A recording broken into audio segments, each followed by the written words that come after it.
陽光中我聽見笑聲響遍舊場內，排球比賽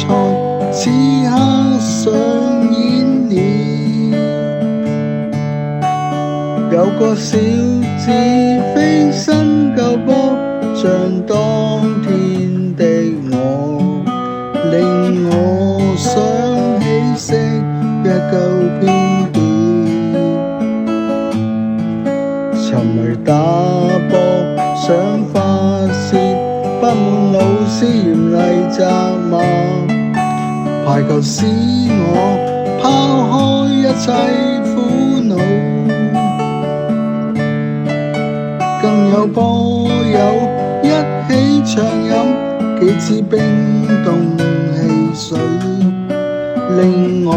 這插班生常常樂透。然而挫折卻一再來襲，把我完全擊倒，情緒跌進谷底，活着並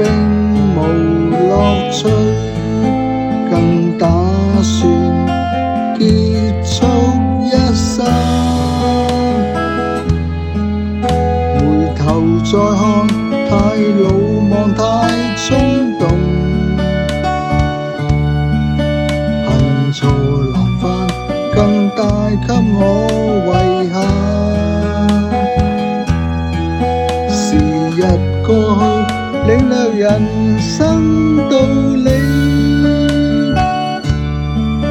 要珍惜所有，不再重蹈覆轍。迎難而上，我要更加堅強，遇上難關，也要無畏無懼，重拾鬥志，令我豁然開朗，感恩身邊有愛，在困境中勉勵我。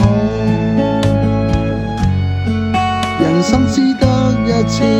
活在後悔不